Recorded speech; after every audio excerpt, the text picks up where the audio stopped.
Hello, you wonderful humans. Thank you for being here. It is Wednesday. It's 7 o'clock. That means it's time for our Wednesday weekly workshop where you get to ask Drew anything. Hi, I'm Drew. I'm the owner here at 3D Wellness. I'm also a clinician. And every Wednesday at 7 o'clock, I take my 16 years of clinical experience and I apply it to your questions. You can chat those questions in. You can call those questions in. I am with the incomparable Two Boots Lori LeClaire. Hey, happy October. And she's here to read those questions off to me, and we'll get you some answers.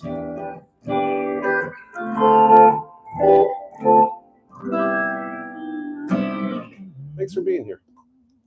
If this is your first time checking out a Wednesday weekly workshop, thanks for showing up. The way these go, we're going to answer questions until we run out of questions. We will stay here as long as there are questions coming in. So start chatting those questions in. And if you don't want to chat in a question, you can do what a lot of our clients do. They ask these questions ahead of time. I'm going to talk about baby formula tonight. It's a client question. Very happy couple has some questions about that. And you can also give us a call. The phone number is right up there. And that way, whatever question you have is not associated with your username if you would prefer that anonymity. So this week at 3D, we had questions roll in about baby formula. Really good question about baby formula. So I'm going to take some time right at the start here to go over that. Some recommended brands and why I recommend those brands. Client was dealing with gut cramps a few weeks ago, and those have fully resolved. If you've ever had intestinal cramping before, then you understand how lousy it can feel, how it can disrupt your entire day. Very excited that that client is not cramping as frequently. Next thing we gotta do is get him to be less intense. Client had a big old rash and it is completely gone. She was ecstatic about it. She's going through a very specific type of medical treatment where we expect the side effect of rash. She's just glad that it's gone. It's not itchy. It's not bothering her. She was really happy about that. Good skin health there. And then some really big hair tissue mineral analysis changes. Client of ours, really good guy named Charles. Charles had a tremendous amount of copper and manganese in his hair analysis chart. Way too much. It was toxic levels. Too much of a good thing is, in fact, too much. It's been 7 months since his first hair analysis. We repeated it. His manganese went down by a little more than 50%. Now it's almost in the ideal range. And his copper went down by a little more than 50%. It's right at the cusp of the ideal range. What he and his wife are noticing is that his need for back rubs and Bengay is going down pretty acutely, which is awesome. So big shout out to Charles and his wife. I'm glad you're doing a lot better. Mm-hmm. And that was some of what we saw this week at 3D.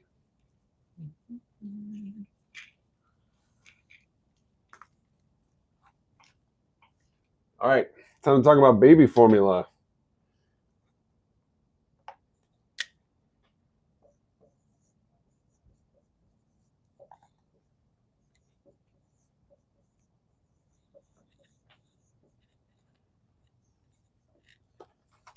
All right, so this question came from a very excited couple. They've been working on conceiving and they have conceived. I love that. Totally love that. I like it when good humans make more humans. I think that's a good thing. So they are planning on breastfeeding. I could totally dork out about breastfeeding. We might be here for hours and hours if I do. But the question came in. They are aware that breastfeeding is really, really great.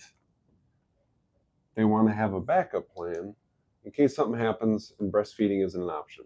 Cool. I really like that idea. You're being prepared for all contingencies. So there's a couple of brands. First thing is we are going to look to Europe. We're going to look to Europe because of ingredient sourcing.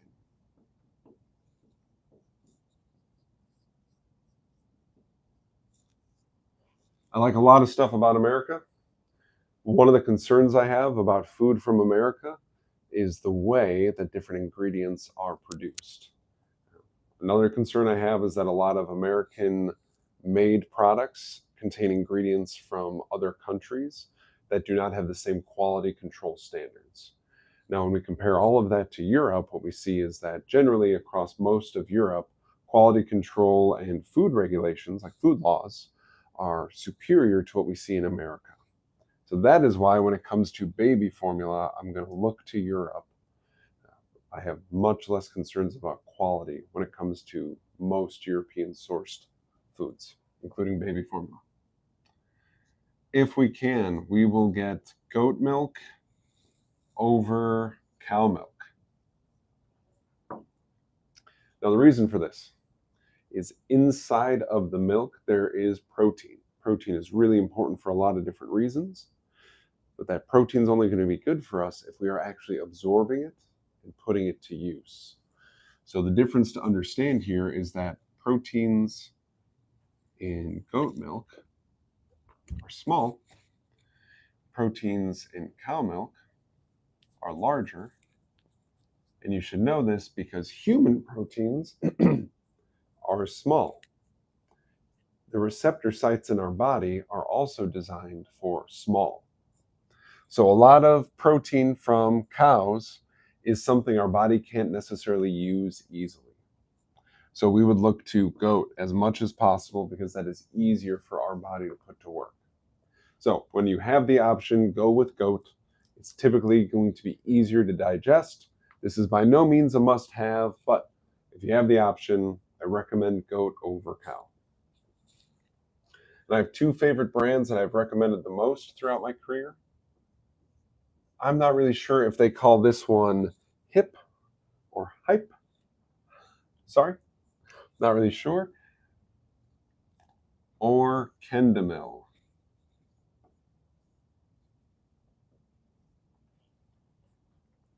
So two really good options. They have a number of different baby formula products. They have ones for different stages of development. They have the option between goat and cow. They are organically sourced ingredients from Europe, made in Europe. Some of these can be a little bit frustrating because the labels are written in German. So Google Translate is a very handy tool in that case. But these two brands I have recommended again and again throughout my career, and they've worked really, really well. There are some other brands that are also very good. I don't recommend them as often. It's more of a convenience thing. I'll give you an example. These two brands, because the Happy Couple is not due until January, they have time to source these out, get them shipped over. Other brands that I've recommended have been ones that are available at Target, for example, and that was more of an acute situation where something happened to mama and she couldn't breastfeed for a week or two, and I was like, well, we got to get food right now. Like, dad has to be able to go to the store and grab the milk tonight. So we're going to go over to Target. We're going to look for the European brands of baby formula, and we're going to see if they have the cow stuff in stock. It's that kind of thing. So for baby formula, I like European. I prefer goat over cow, and Hip and Kendamil are two really good brands. I think you said to make sure that the goat is in stock there, not the cow. I think you. Yeah, I prefer goat over cow. Yeah, but when you were, oh, sorry. Okay. I think you, I don't know. You've misheard, but. It's all good. Okay. Yeah, sounds great.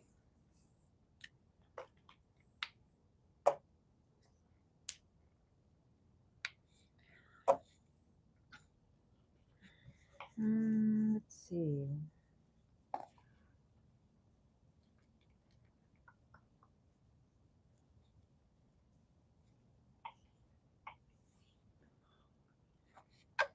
Do we need to say our little speech or whatever about getting Instagram followers? Oh, thank you. Yes. So we are booming on Instagram right now. We're doing some different strategies. The reason we're doing different strategies on Instagram is because they changed their policy.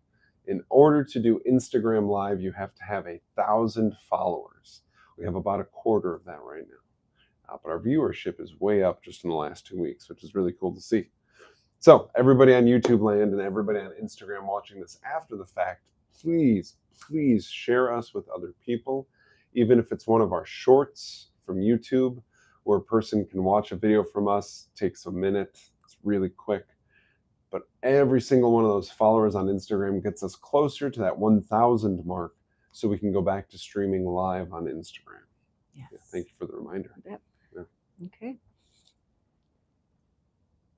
Did we have any questions I roll do in? not see any questions No? rolling in on YouTube right now. Okay. I believe last week we were talking about something and I brought up retracing and you said, oh, let's cover that next week. So how about we talk about retracing, what it is, and Let's do it. yeah. It's really important for people to know.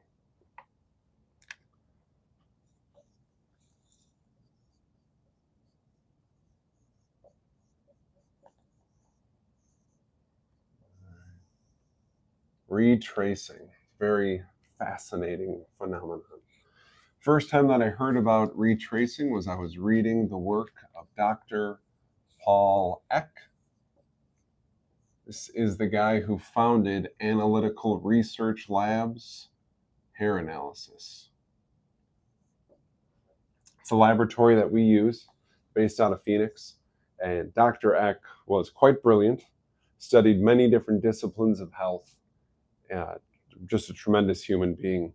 When he would lecture, he would go so fast. So my only hang up with Dr. Eck. Okay, that out of the way. Quite brilliant. And what he found was that, hold on, this is getting wimpy on me. Purple. Sad day, one of my favorite colors. Yeah. That one I don't have for some reason. I don't have that spare. I don't know why. Well, it's a good thing you bought me this nice pack of markers. There we go. Yeah. Back in business. Yes. All right. Oh, I know why. I don't think they come in purple. I think this was specially ordered for you. Oh. Yeah. Well, this is a very rich purple. Yes. He said was healing on the physical level would always lead to emotional healing. Oh, only if I spell it right, though. Emotonal is not a real thing.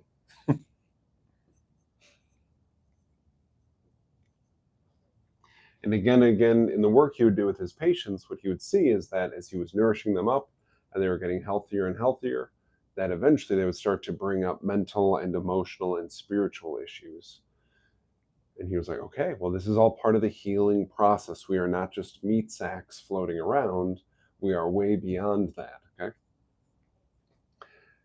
What he kept hearing as well was, this reminds me of a time in my life when I had this symptom before. So it is usually a previous symptom.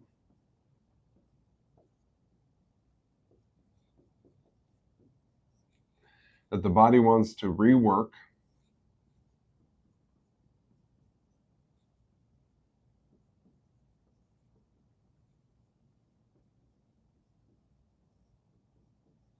Now that the body can do it in a more optimal way. So let me give you an example that actually came up today with a client. Client came in and said, hey, you know what? I've experienced these improvements since starting your program 2 months ago. The only thing that's tough for me, the last 2 days, I've had a headache. One of my favorite questions to ask clients whenever they tell me about a new symptom is I say, how long has that been going on? And have you ever had it before? And in this case, the client had said it was 2 days. And they said, oh yeah, years and years ago I had this. And they just kind of stopped. It's kind of weird that they're back. I said, okay, well, let me tell you about retracing. Retracing is when your body starts to heal, it will go back and try to resolve a previous injury, trauma, whether physical or mental, and rework it now that the body is being better nourished. Now that the body is better equipped to handle the trauma, it wants to go back and do a better job of it. You probably have tasks around your house that are like this. You would really love to reorganize that office drawer, but because you fit the entire mess in the drawer and the drawer closes, it's not a huge priority for you right now. I'm not talking about my own office at home by any means. But if all of a sudden I was equipped to better organize that drawer, I would absolutely go up to that drawer, open it up, and what would be waiting for me? That big old mess. But now that I'm better equipped to handle the mess, I would be looking at the mess like, hey, here's my chance to organize my office drawer. So retracing comes up all the time for clients. They feel better and better, their body gets stronger and stronger, and then it says, hey, there's some old stuff that I didn't totally wrap up. I didn't really handle this very well. I'd like to go back and try handling it again now that I'm doing better. And this can happen on the physical level, it can happen on the emotional level, it can happen on the spiritual level. So I'm encouraging clients to talk to me about that stuff because it's real, it's happening, let's work on it. But that's retracing in a nutshell. I'm so glad that came up. Yeah. Because so often people might interpret that as they're declining or things aren't going Absolutely. well. And to know that there's a reason behind it and that it's a healthy reason would encourage them to stick with it. Yeah, absolutely. There was a client, they had really low electrolyte minerals on their hair analysis. So their calcium, magnesium, sodium, and potassium were all low on their hair analysis. And I said, a really common symptom of that is muscle cramps. The client said, oh, I used to have those, but I haven't had those in years. We got about 3 months into their program, and they said, hey, I'm starting to have muscle cramps at night again like I used to. What's going on with that? I thought I was taking minerals. Aren't those minerals supposed to stop me from cramping? And it was my opportunity to explain retracing, that something was going on chemically in their body initially. Their body found some non-optimal way just to maintain balance. But now that it was getting nourished, it said, hey, I'd actually like to go back and fix this muscle cramping thing so that I never have to deal with it the rest of my life. Not have it crop up when I'm 85 and more tired than I am right now, kind of thing. Cool. So that's retracing. I really sincerely enjoyed talking to people about it. It can give us quite a bit of insight into what does this person need, not just nutritionally, but in terms of their support network.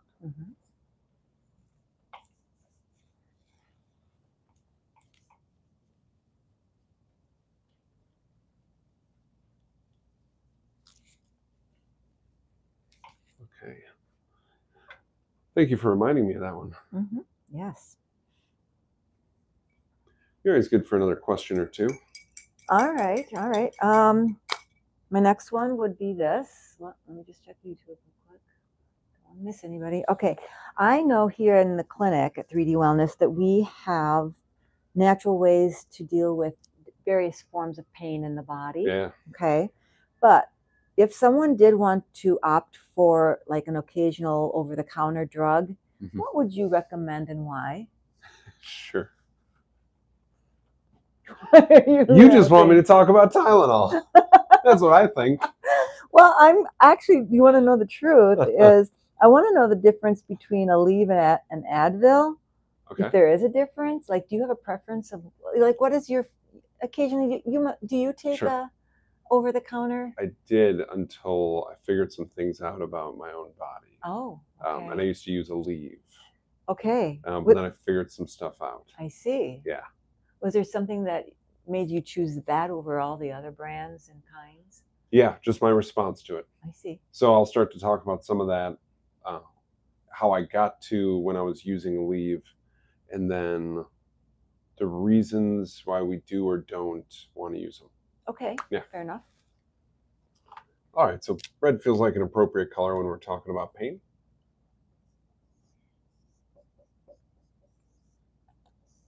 So pain almost always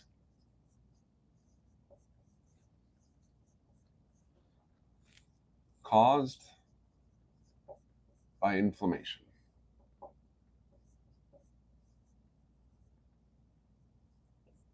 Well, there's just one M in inflammation, isn't there? Two. There's two? Yep. Oh, I was right. All right. So I pay the big bucks, Two Boots. All right, now obviously if somebody gets cut open, that's not being caused by inflammation, that's being caused by getting cut open. Right. But most pain is being caused by inflammation, and it can be all sorts of different tissues.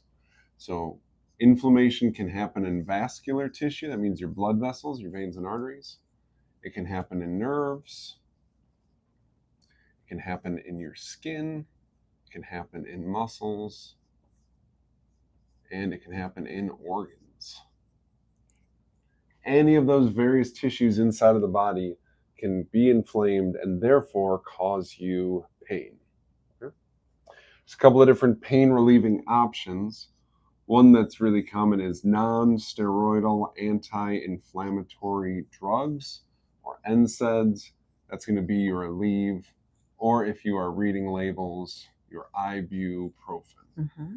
Okay.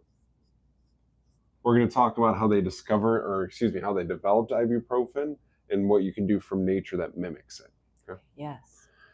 A non-steroidal, so there's a category of drugs called steroids, not the anabolic stuff that Mark McGuire and Barry Bonds used.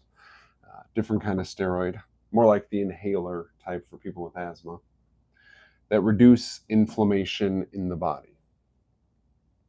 I tend to recommend these ones because they are not shutting down the pain signal. Instead, what they're doing is they are working to reduce inflammation. I don't love the mechanism that they do it by, because the influence of NSAIDs can last in the body for months after you stop taking them. They can have a negative action on your body's ability to heal damaged tissues. So I don't love that part. What I appreciate about them is they stop the inflammation instead of turning off the pain signal. We'll talk about that more in a second. The idea of turning off the pain signal makes you more likely to injure yourself. And I really don't like that idea. I'd rather just drop down the inflammation. For the record, ibuprofen, oh man,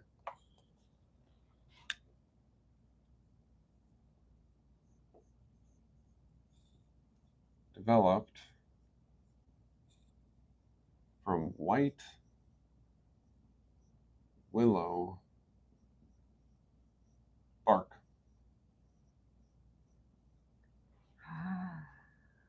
But you can't patent natural things, because if you could patent natural things, I would have patented air by now and charged you a nickel for every breath, and I'd probably have a bigger dry erase board behind me because I could afford it. No, I'd be filthy rich, right? What if they patented water, and then you couldn't use water unless you paid some entity to get your water? Okay, wouldn't that be villainous? Absolutely.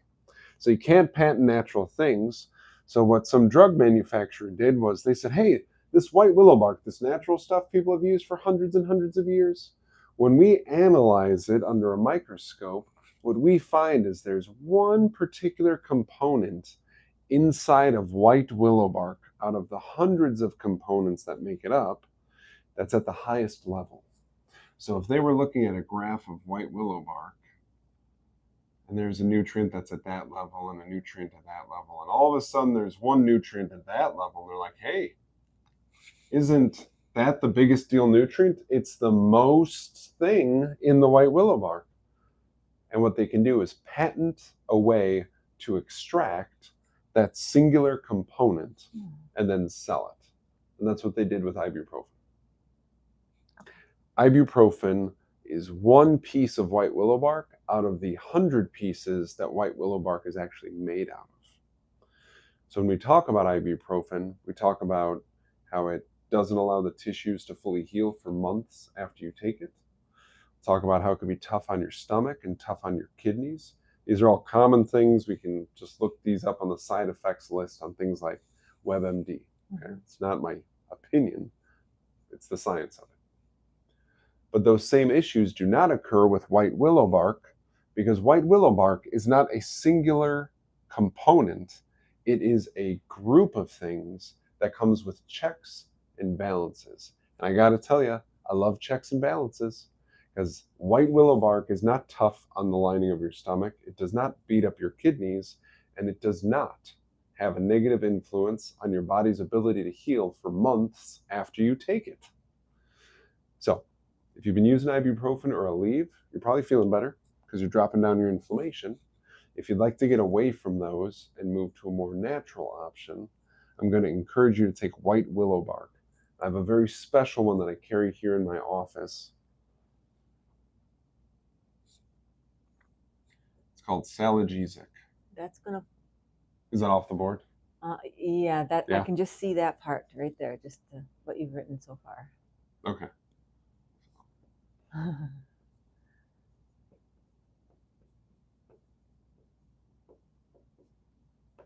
Salagesic. Okay.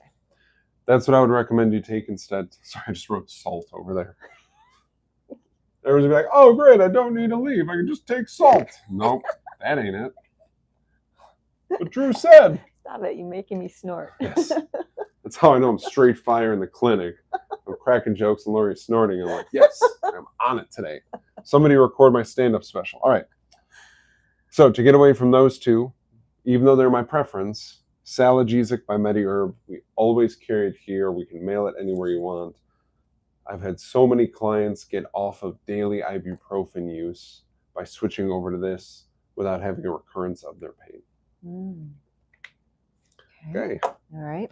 Now I'm going to say something that's going to probably get me clicks and views and stuff. We're going to talk about Tylenol. Okay. Yeah. Tylenol. Oh boy, everybody's talking about Tylenol.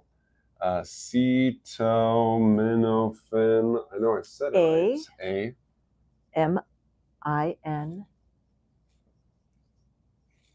Yeah. Acetaminophen. It's a mouthful, but you can say it. Okay. If you're going to say it in front of people, practice it before you say it. Mm-hmm. All right, acetaminophen. Reason I don't recommend this first is what this does is this is blocking pain signals.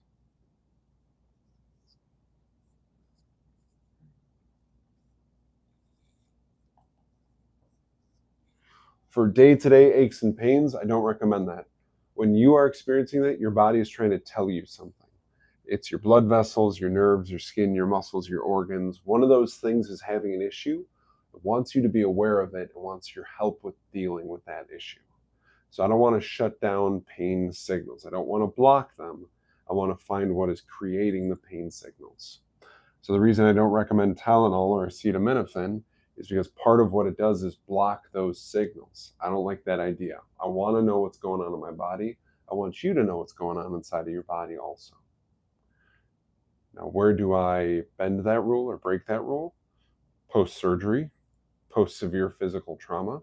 We live in a pretty amazing time in 2025 where we have access to natural stuff like Salagesic white willow bark and life-saving drugs. Just had a very dear friend get in a bicycle accident. He was riding his bike home from work and somebody opened a car door in front of him and he went flying. His helmet, which fortunately he was wearing, cracked open. He hit the ground so hard. He broke his humerus in 2 spots. He dislocated his elbow. I'm really glad he's okay. After an event like that, I'm not going to walk in the hospital room to visit him like I did. I'd be like, I can't believe you're taking Tylenol. Right? No way. Okay? No way. If we're in a situation where blocking the pain signals is going to help us progress the case, I'm really glad Tylenol is there. Mm-hmm. For day-to-day aches and pains and that kind of stuff, I do not recommend Tylenol because my concern is we're interfering with our intra-body communication. And I don't want to do that. Salagesic is great for the inflammation. What would I use to replace blocking pain signals? I would not block pain signals. Instead, I would nourish nerves. How do I nourish nerves when there's a pain thing going on? Inositol. Wonderful B vitamin, incredibly safe. Kids can take it, elderly people can take it. It doesn't have interactions with drugs.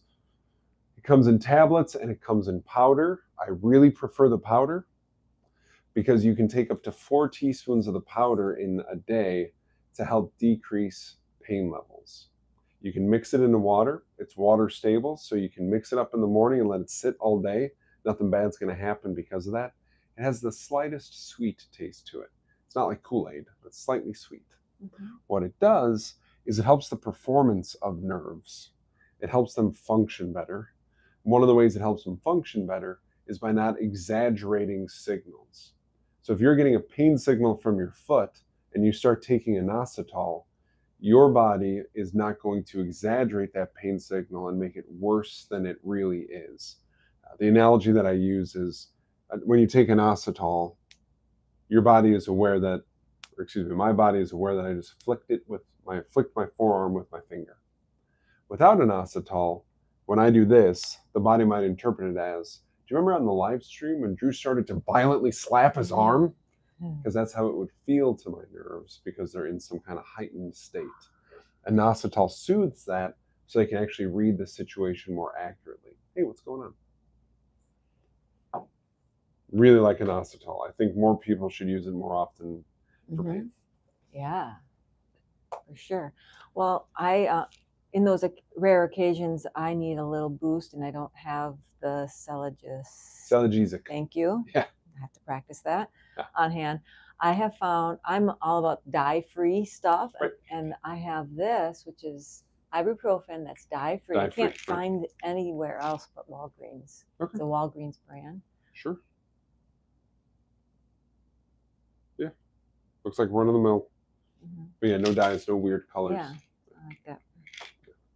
My big thing, if somebody's having a chronic pain condition, not an acute thing, right? Right. Some chronic thing, what I want to do is assess them so we can figure out, is this vascular, nerve, skin, muscles, and or organs, and then start to nourish up and start to support a decrease in inflammation in the body. Because that's what's going to get rid of the pain ultimately. Acutely or really intense issues, I get the need for something like that. If it's a chronic thing, I'm like, man, I don't want you to have to be on ibuprofen or Aleve the rest of your life. I want to find the cause and work on that. Yeah, yeah. Does Boswellia fit into any of this? Big time anti-inflammatory. It is. So I love Boswellia. It's an herb. It's a really lovely little plant. Has a very distinct smell, not a bad smell, just very distinct. You can mix Boswellia with things like turmeric and celery seed, and that actually helps your body clear the debris that is created by inflammation. So there's a product we have called Boswellia Complex, and it has those ingredients in it. Really, really good for your kidneys in addition to being anti-inflammatory. Okay. If I am doing something really physically intense, like right now at my house, I'm building 2 retaining walls. I got one of them done, I'm doing the other one. What I've been doing before I go out to do that, because I'm moving 4 to 8 inch rocks. I'm shoveling 5 tons of gravel. I'm digging out dirt, hammering, all that stuff. I take 3 Boswellia Complex before I go out and do that work. So before I get inflamed, because it's very likely I'm going to get inflamed doing such heavy-duty manual labor, I take a bunch of Boswellia Complex so I am in front of that. As soon as that inflammation cascade initiates, my body goes, oh, hey, we got the nutrients to handle this the ideal way. Oh, I like that idea. Yeah. I like to get out in front of it.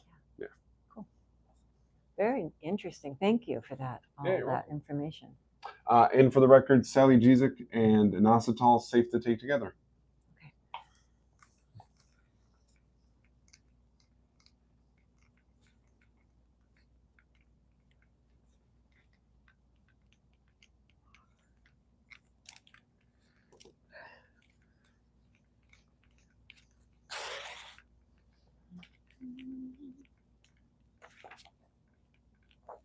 The brown marker must have been a fresh one too.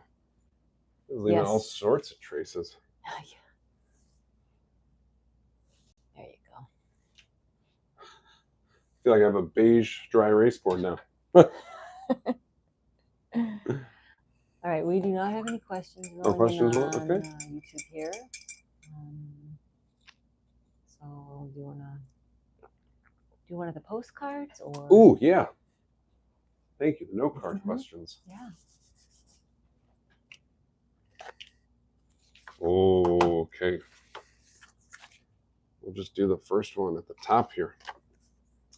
Question from Mary. What causes gallbladder issues? What foods are good and bad when you have symptoms? And supplements for support. Let's get to it. Let's talk about gallbladder. Use orange to talk about gallbladder.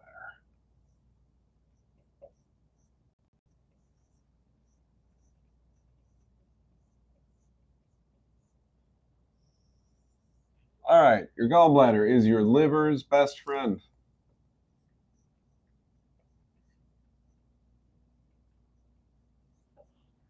Liver, right side of your rib cage, protected by your rib cage. Absolutely massive organ.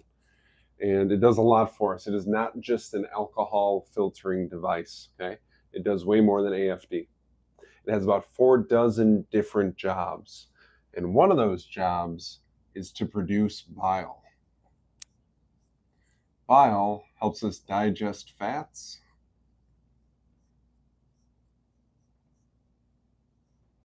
and lubricate the bowels.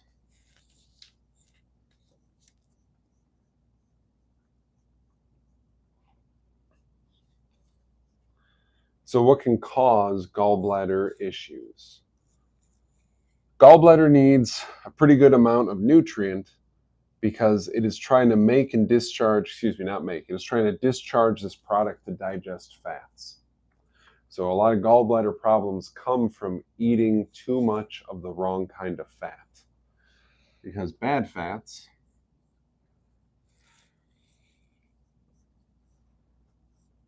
I'm just going to call them by name, seed oils,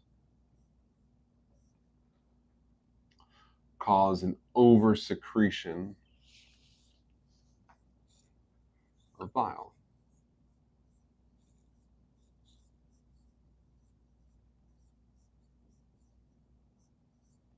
Drew, how could they possibly do that? That's an outstanding question. I'm very glad I asked. So, these bad fats, these seed oils, are really tough for our body to digest. They are nutritionally void. They do not have benefit. They have been over processed. They have been contaminated by that over processing as well.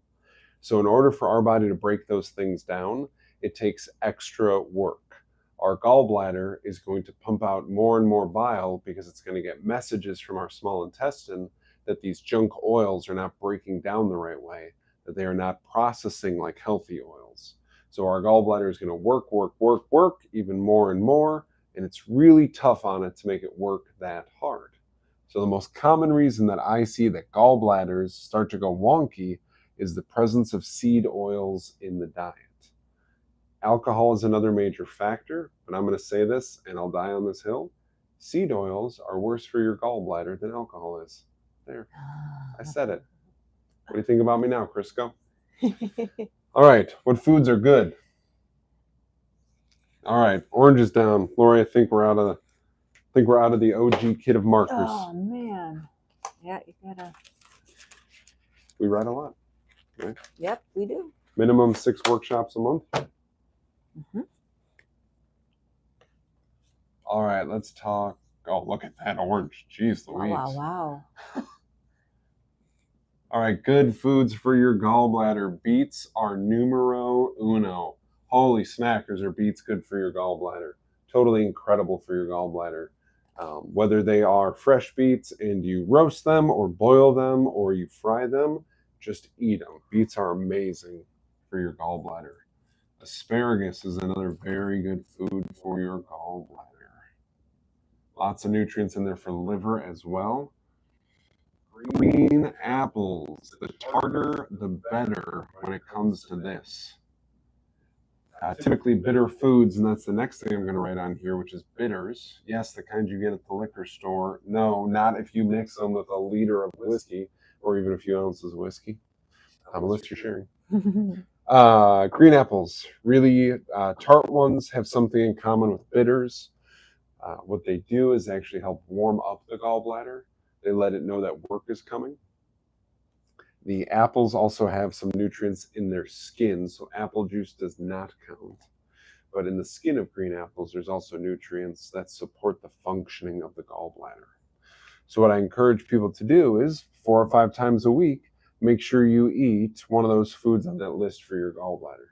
This time of year in Wisconsin, it's easy because apple orchards are absolutely swinging. In winter, asparagus is probably the easiest one to source on this list. In spring and summer, beets are easy to find. And bitters you can do year round because they come in a small little bottle and you just keep them on your shelf. Bad foods. It's going to be pretty obvious.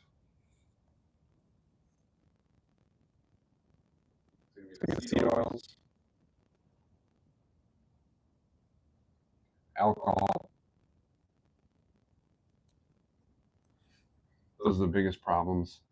And then it's not a food, it's more of a lifestyle thing. Eating fats, even if they're good, too fast. Hello. Lori feels attacked. Sure, are you being passive aggressive? There's something our mouth makes. It's called lingual lipase. That means tongue enzyme. Our tongues make this to break down fats before they hit the rest of the digestive tract. So when we're eating foods, even when they're good ones like butter and avocado and egg yolk that are fat rich, they need to hang out in our mouth long enough for our tongue to make enough lingual lipase and have that lingual lipase interact with the food in order to truly, fully, optimally digest that food. We need the fats to stay in our mouth long enough to really digest. If we eat them too fast, it's impossible for them to fully break down because our lingual lipase, our tongue enzyme, does not have enough time to interact with them and actually correct that sort of thing. Now, in my experience, some of those richer foods, those fattier, more savory, they taste better if you take your time with them anyways. Mm-hmm. So you just take your time with them. I'm reminded of a client who used to mix cocoa powder with butter and heavy whipping cream and whip it. And then we'll put cayenne pepper on top of it. Yeah, incredible. And I would pop one of those, and it was like a contest with myself to see how long I could hold it without because that was the instinct to chew it is like right there, like immediate. But like to savor that is really, really good for you. It takes a lot of stress off of your gallbladder too when you eat those fats slowly. The last part was supplements for support. So I'm going to nix all this stuff.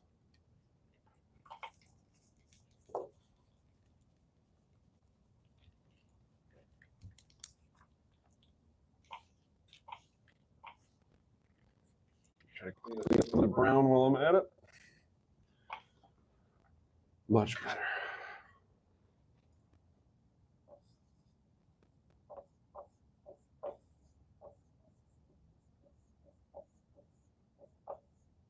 Gallbladder sups.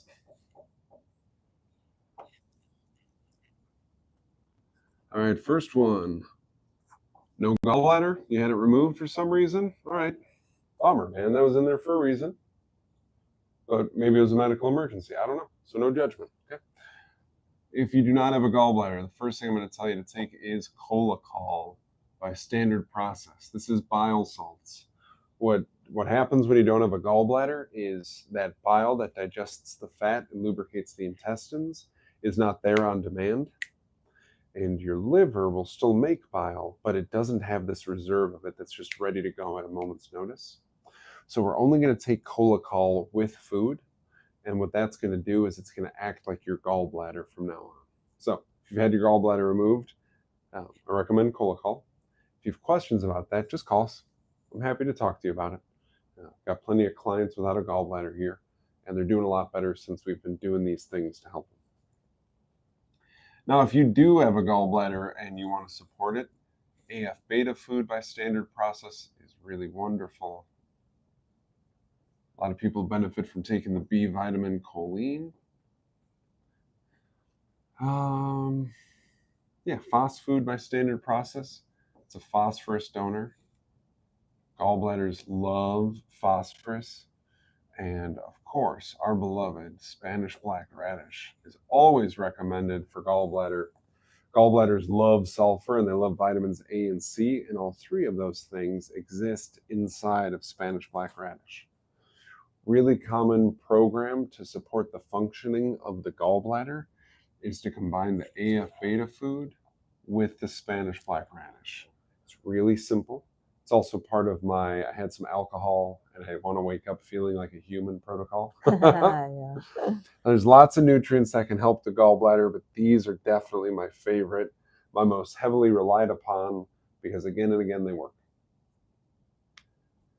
There you go. Okay.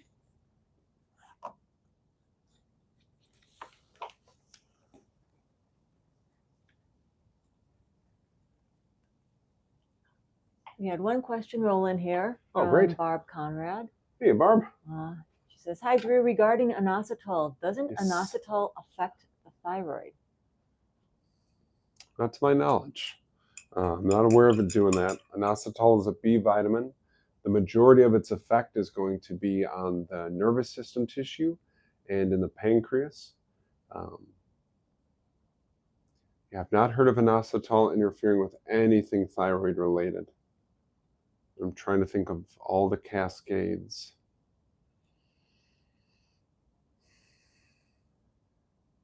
No, to my knowledge, and please, if somebody out there knows, please correct me. To my knowledge, inositol does not have any kind of influence, let alone negative influence, on the thyroid. Okay.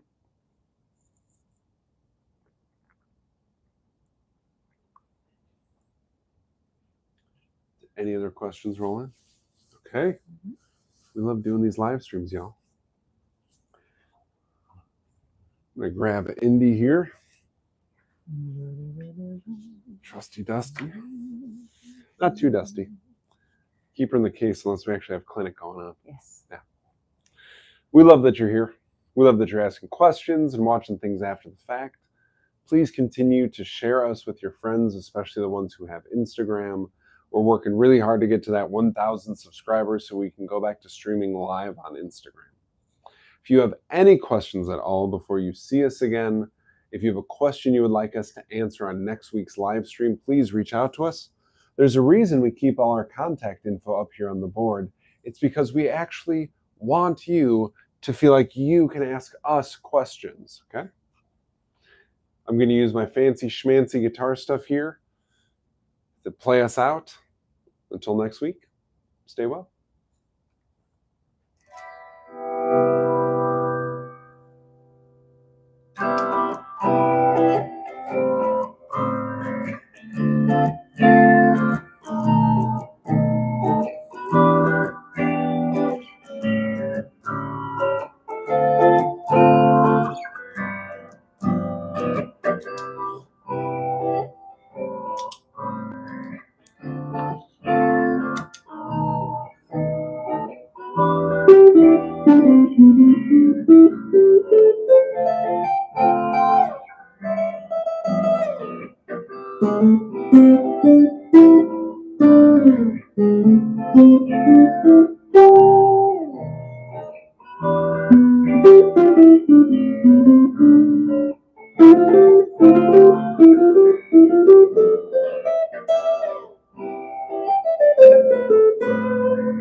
We'll see you next week.